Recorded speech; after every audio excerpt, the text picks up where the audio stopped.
Welcome to Playing Out of Control, Episode 6, 4 Controllers. Now, you look at the front of a Nintendo 64, you're like, this thing's a weird looking machine. It's got 4 ports, something we weren't used to at the time.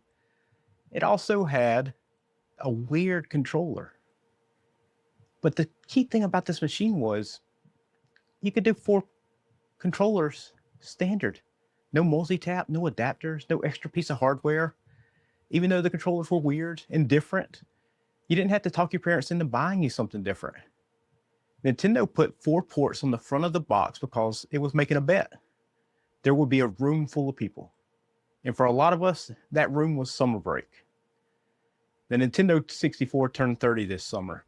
And so if you were a kid playing it 30 years ago, if you haven't seen a doctor lately, you may want to get checked up. Just a little. Anyway. And I've been thinking about the Nintendo 64 a lot, though, lately, because when I think back to the Nintendo 64, it didn't just come out in summer. It came out as summer, right? It was summer. We had jet ski game with water. No one had ever seen anything like that before in gaming. A Mario that come out of a blue sky and open space, stuff that just blew us away. And then the 4 controllers, the 1 couch, nowhere else anybody needed to be. All your friends over there playing with you. Tonight, we're going to take a ranking of the 10 Nintendo 64 games that play like summer. Not just by beaches and sunshine. We're ranking them by how they play on the couch, right? How it feels to be with your friends. And before this is over, I'm going to cut one of the greatest games ever made from the list. It's not going to make it. I'm going to cut it. It has some of the prettiest water on the entire console, but it still doesn't belong on the best summer games. We also, tonight, have a Japanese-only Nintendo 64 game that just learned English. A Dreamcast game coming home about 25 years late. And a quick trip to the shelf for the man who became the face of Nintendo in America. That's all on tonight's episode of Playing Out of Control. Episode 6, 4 Controllers.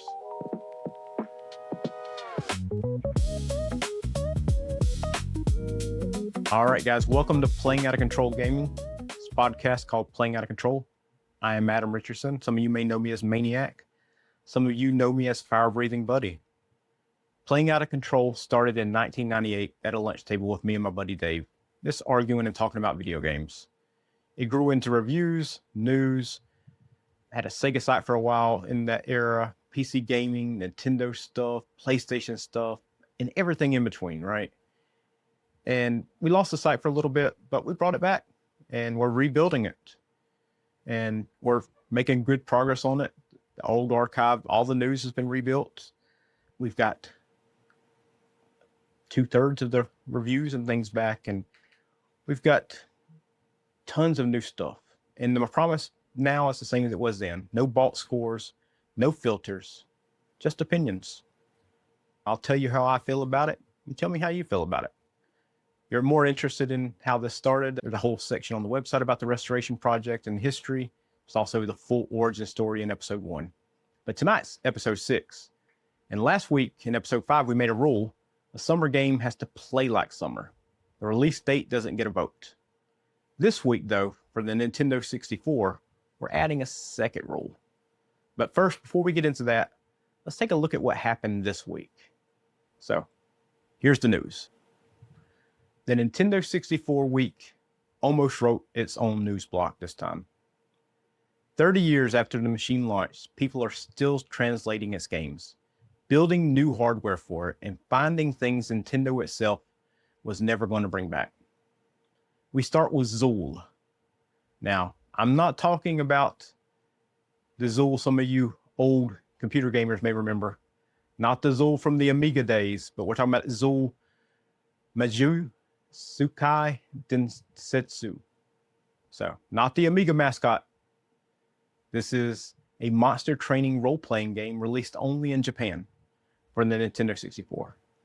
And so, some people have really loved this game. And for the first time, those of us that don't speak Japanese, or at least speak it well, we can play it through a fan-made translation patch. And that translation patch has came out and it's pretty good, but let me tell you, a little bit of a warning here. Don't go into this expecting a Nintendo 64 Pokemon game, because it's stranger than that. It has its own systems, its own rhythm, and its own little corner of a library that was small and strange. But that's why this matters, at least to me. Preservation is not only just saving famous games everybody remembers, it's finishing the bridge to the games that some of us never got to see, never got to play. 30 years later, volunteers are still completing the Nintendo 64 library. They're still taking some of these games that came out only overseas and bringing them to Europe and America. So it's a pretty good way to start an anniversary week, in my opinion. Now, over at PlayStation, the physical media argument keeps moving. Sony Santa Monica has confirmed that God of War Le Fay will be available on a real disc. Now, we don't know how much of the game will be on the disc, but there will be a game disc, so there is some retail value in that at least. Now, that matters because Sony has already announced that production of new Sony PlayStation game disc is scheduled to end in 2028.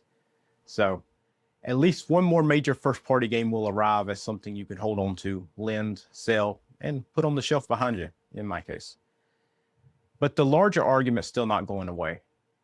Players who care about ownership are starting to ask a very simple question.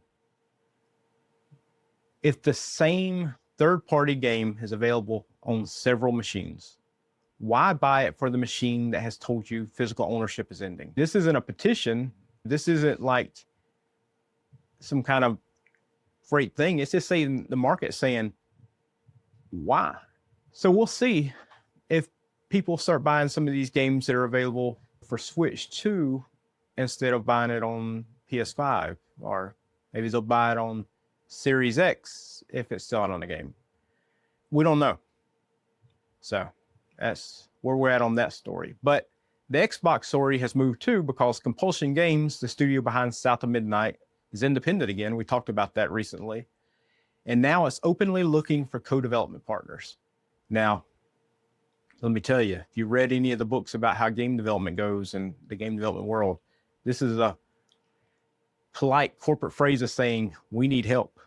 We don't have the money to keep going. And so we need to partner with somebody to help them make a game for them, or translate a game, or port it, things like that. They need clients. They have the compulsion, they have the distinct voice, and they have some of the most visually memorable games of the last few years. But what they need now is money. And I hope that the independence gives the team room to survive. I hope that they're able to pick up some games and pick up some funding, because independence without funding is not freedom for very long, right? The full story of how Xbox reached this point is in the subsidy, all three parts, on POCG.net.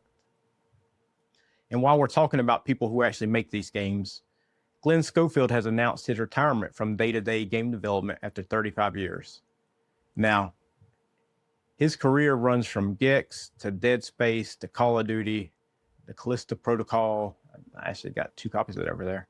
He has a very strange and impressive line through several completely different eras of the business. But he described it as having a front row seat to one of the greatest creative explosions in history. So I wish him luck. I hope he enjoys his retirement, because he's been through it and he's done a lot. His games have changed, the machines have changed, and the budgets have become enormous. But he's one of those guys that has stood through this industry and helped really make things work, right? And so a 35-year career of him doing this is definitely worth saluting. Now, let's flip over here to Sega. We always like to talk about Sega. Super Monkey Ball is finally becoming a Dreamcast game. And you're like, what? Sega's not doing it. A homebrew project from a developer named Memorex 101 has brought the game from the Naomi arcade version, and he has started porting it over to Dreamcast. And the Naomi and the Dreamcast are really close relatives, so the hardware is very similar. And so that's why so many of these arcade games of that era, they've already were on the Dreamcast or were ported there, and now Monkey Ball is headed there too. So it would have been there probably, but the Dreamcast died, and the enhanced version for the home ended up being a GameCube launch game. So this is not just a port, it's a homecoming, right? So I'm happy to see it. We'll probably pick it up and do some writing about it here this next week or so, a review maybe, see how it plays. So it's 25 years late, but this is what homebrew is great for, right? This is what is amazing about our community of people nowadays, is the things that they can do here. They're giving us a chance to see the version of a past that almost happened, but it didn't happen. And so it's pretty cool. And two quick little stories before we get out of the news section. Konami is adding Super Bomberman Panic Bomber W to the Super Bomberman collection in a free update on August 20th. The 1995 Super Famicom puzzle game, it never received an official Western release, so 31 years later, it finally is getting that release. And yes, what would it be without a news story of Doom running on something? Doom now runs on the Casio Loopy, and you're like, what the crap is the Loopy? The Loopy was a 1995 Japanese-only console with a built-in sticker printer marketed primarily towards girls. Now it runs a game about shooting demons on Mars. Hey, yeah. The answer to can it run Doom remains exactly what it's always been. Give somebody enough time, and yes, anything can run Doom. I think we've pretty much established that. Anyway, that's the news. All right, this episode is brought to you by the guides section at POCG.net. These are practical guides to the best way to play old systems today: the Genesis, the Dreamcast, DOS, Windows 95, Windows 98. All those systems right there.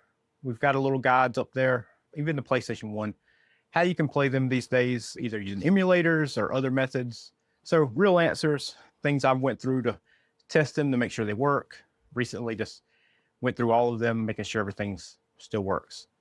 And we don't take any affiliate money on any of it. So any links you see on there, anything like that, if we recommend something, emulators, cables, devices, software, whatever, I'm not making anything off of it. So you don't have to worry about that. I'm not trying to tell you something to make anything. I'm not like one of those sites that tells you, hey, get this because we want you to click a link. Anyway, you can find it all on POCG.net/guides. And if you want more of the show, subscribe wherever you're watching or listening. We appreciate it. A couple weeks ago, we started a little thing called Off the Shelf or On the Shelf. And today, On the Shelf is Disrupting the Game. So often I pull down one of the books behind me and I tell you whether it belongs on your shelf too. So this Disrupting the Game, From the Bronx to the Top of Nintendo by Reggie Fils-Aime. Reggie became the public face of Nintendo of America during the GameCube and Wii, Nintendo DS and Switch years. He really, for most of us that think of Nintendo, he's the guy we think of these days, even though we grew up younger than that. But this book starts long before Nintendo. It follows him from the Bronx through Procter & Gamble, Pizza Hut, VH1, and eventually to the top of Nintendo of America. Here's the honest caveat. Let me tell you that this is, if you want 100 books of Nintendo history, there are some great Nintendo-only books. But this isn't really that book. It's like a leadership memoir told through Reggie's career. But somebody recently asked me, can the new head of the Xbox Studios, can she be a good president of a game studio because she doesn't have experience in games? And Reggie's one of the key examples of how you can. And for Reggie, he pushed a game called Wii Sports. He wanted to include it with the Wii in the Americas. Even when Nintendo's leadership said, hey, we're not going to give that game away, it would make our software look less valuable. But Reggie says, hey, I want Wii Sports. And he explained that the machine, the second you put the controller in somebody's hand, with that game, you don't even need a manual. You don't even have to show them how to do it. They just figured it out. And you know what? It was one of the best launch titles in the history of gaming because you didn't have, people just picked it up. They started playing tennis. Everybody understood what was going on with Wii Sports. So Reggie was not at Nintendo when the Nintendo 64 launched. He arrived years later, but he understood the same idea built into these 4 controller ports on the 64. Nintendo works best when the machine turns people toward each other. So it's a real great book, and especially if you do like business and stuff like that, or if you like to see how somebody can go from nothing to something, it's a really good book. Read it for the story of an outsider who became the face of Nintendo and learned how to push back without burning down the building. So Disrupting the Game, it stays on the shelf. It's a great look. Now, let's get back to the Nintendo machine that put the whole room on the couch before Reggie even got there. The Nintendo 64. And this is our feature of this episode. The 10 Nintendo 64 games that play like summer. 30 years ago this summer, on June 23rd, 1996, Nintendo 64 went on sale in Japan. The launch supply disappeared like that. It was gone. And here is the thing about that machine. It didn't just come out in summer. It became summer for everybody in Japan. I mean, it was something special. I remember a friend of mine, his dad went to Japan and he brought that system home for him. And you had these games with the blue sky, the open water, the 3D controls, everything. It was so amazing. But the key thing on that was the 4 ports, the standard 4 ports. That was Nintendo's change from being, hey, we're competing with Sega, with the Genesis, stuff like that, to, you know what? No, we're going to be the family system. We're going to be the system where friends come over and everybody wants to play together. Nintendo built a console on the bet that there will be a room full of people. And for a lot of us, that's what the Nintendo 64 became. Last week's rule still stands, and I'm not re-arguing that a summer game has to play like summer. But the release date doesn't get a vote. Although, you know, the Nintendo 64 in Japan did release in the summer. But we added a second rule for this episode. And that's 2 kinds of summer at once, right? And one's the look and the feel of the season and the games that were the season but this time I'm looking at the games that were summer because all your friends were over there and you were all playing them. So it's like vibe first. It's great stuff. But anyway, number 1 game on the list. Number 1, Wave Race 64. Come on. This is literally the freaking funnest game I ever played on a console for the first game with friends and everything. Jet ski racing, right? And the water is this beautiful and it looks great. And 1996, nobody had ever seen anything look like that. Nobody had ever seen water move like this. It rolled, it chopped, the swell came up and it messed up your handling when you're playing. It wasn't just a decoration, it was part of the race. And God, man, I was playing the game some this week as part of this article and getting some footage and everything like that. And I'm just telling you, I got lost in it. I ended up playing way more than I wanted to because you had to lean into the waves. You had to get ready for the waves. The sun would be glinting off and stuff. And when you upscale it with emulation and stuff, oh man, it's still a beautiful game. And it was so great. And Dolphin Park, there were actually dolphins doing lazy loops in the shallow waters and everything. And Wave Race, yeah, I know it didn't come out with the Japanese launch, but yeah, I don't care. Like I said, the release date doesn't get a vote, so it doesn't matter that it didn't come out during this summer or anything like that. Nothing on this console says beach the way this game does. And nothing on this console. There's so many racing games on the 64, and the multiplayer aspect of sitting there with your friends playing these games, it was great, right?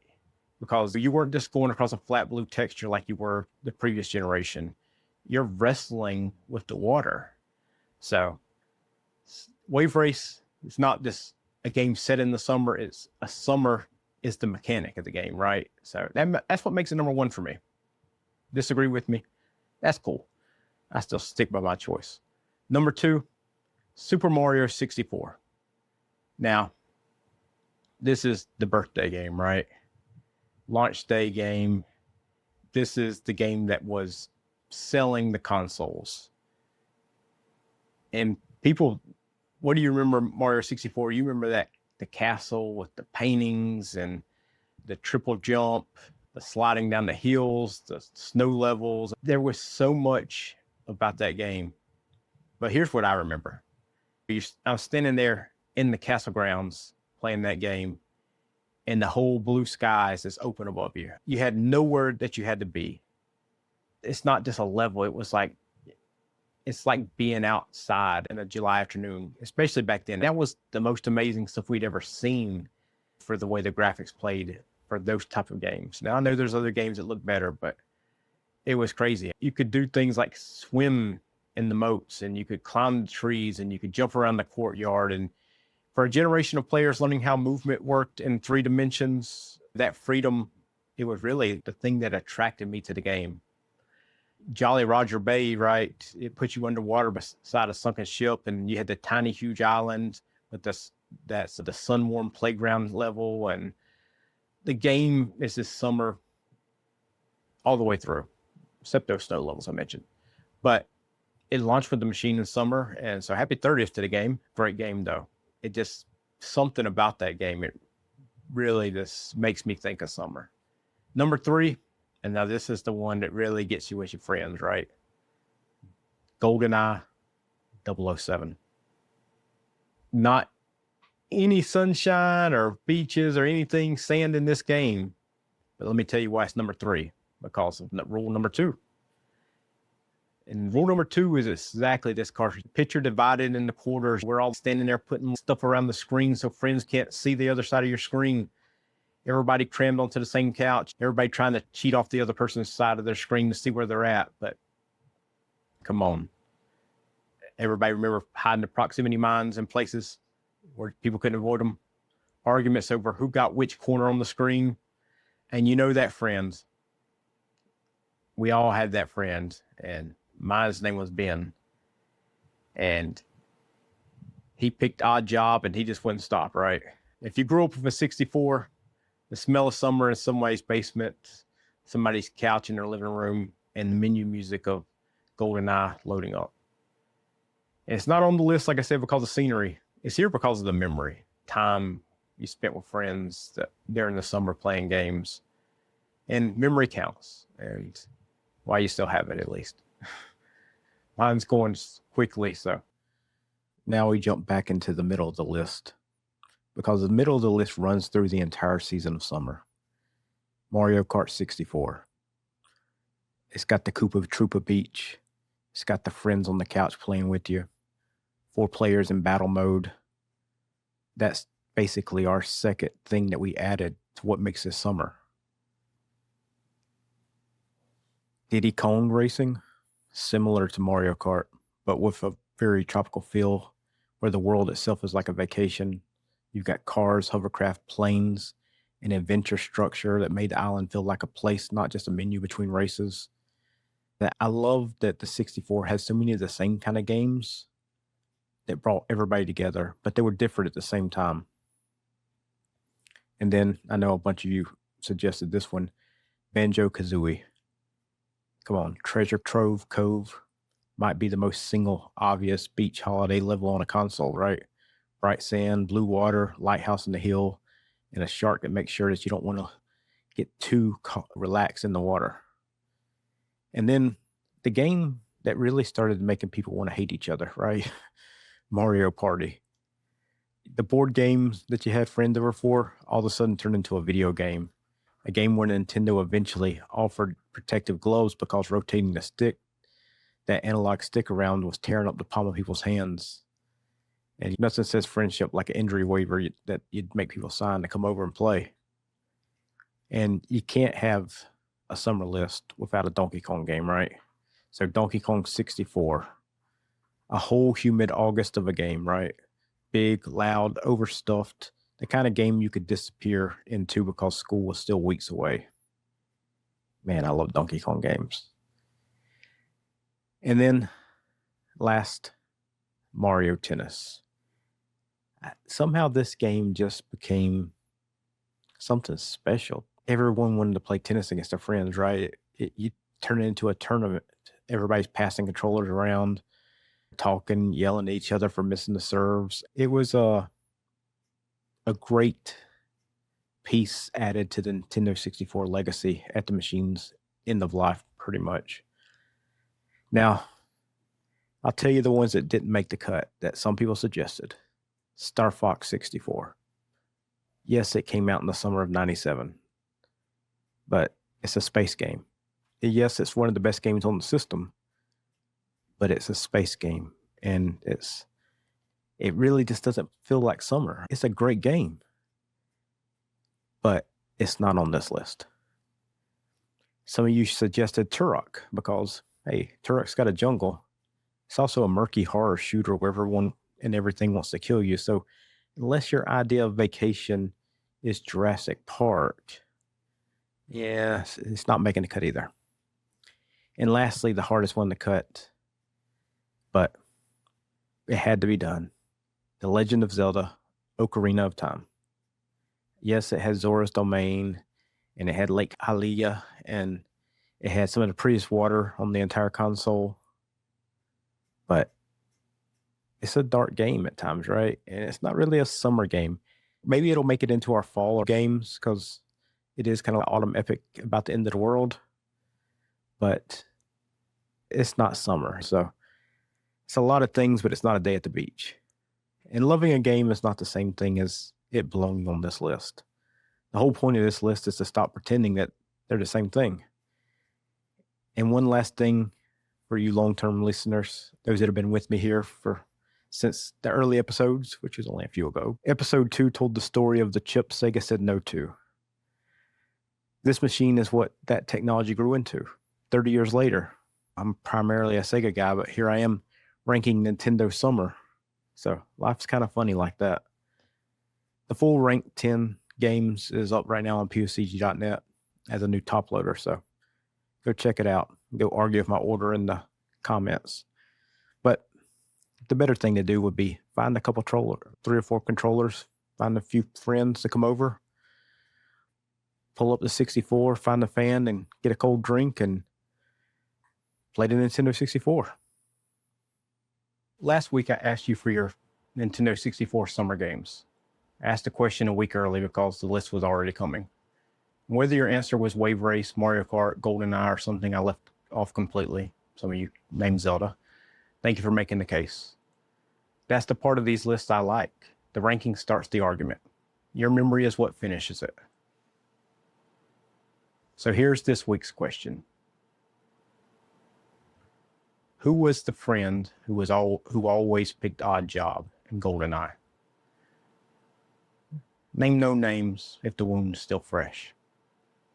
Just tell me the story. Let me know. Was it every match? Like mine? Did they deny Oddjob was harder to hit?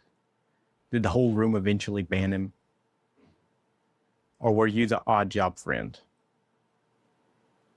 You can admit it. It's okay. It's been 30 years. You're among friends here. It's been long enough.